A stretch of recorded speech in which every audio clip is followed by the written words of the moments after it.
So how does this registration feature work under the hood?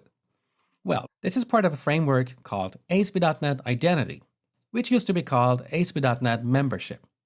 But ASP.NET Membership had quite a few number of design issues, and it has gone through a few redesigns over the past few years, and the outcome of all these redesigns is ASP.NET Identity. If you look at the references of our project, you see three assemblies that start with Microsoft.ASP.NET.Identity. These assemblies represent ASP.NET Identity Framework. Now, in terms of architecture, ASP.NET Identity has a number of domain classes like Identity User and Role, and it provides a simple API to work with these classes. The API consists of classes like User Manager, Role Manager, Sign-in Manager, and so on. These classes internally talk to another group of classes like User Store and Role Store, which represent the persistent store for ASP.NET Identity. Now, ASP.NET Identity provides an implementation of this persistent store using Entity Framework and a relational SQL database.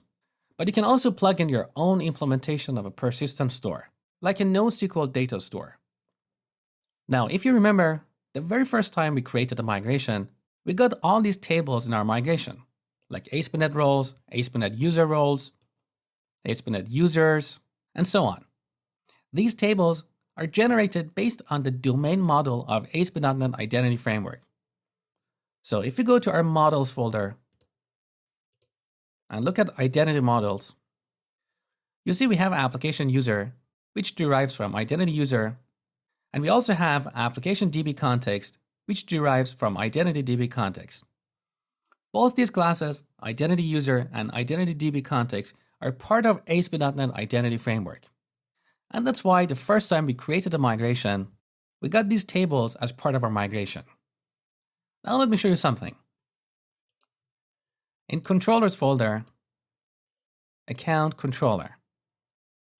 This controller exposes a number of actions like register, login, log off, and so on. Let's take a look at the register action. So we have two register actions, one without a parameter, which is used for loading the registration form.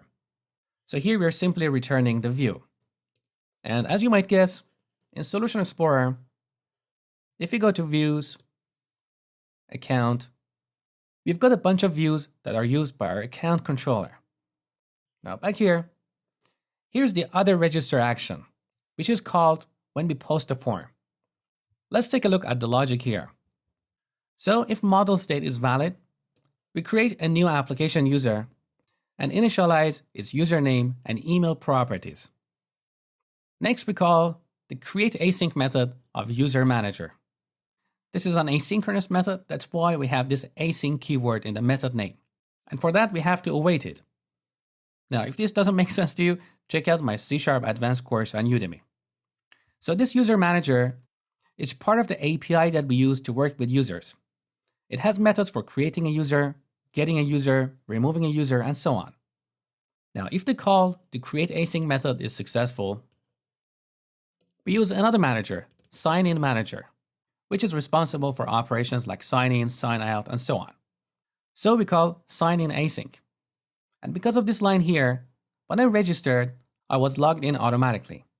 If you don't want this behavior in your application, you can comment out this line and use this sample code below. With this, you can send a confirmation email to the user so they can verify their email address. So this is ASP.NET Identity in a nutshell. Next, I'm going to show you how to disable anonymous access in our application.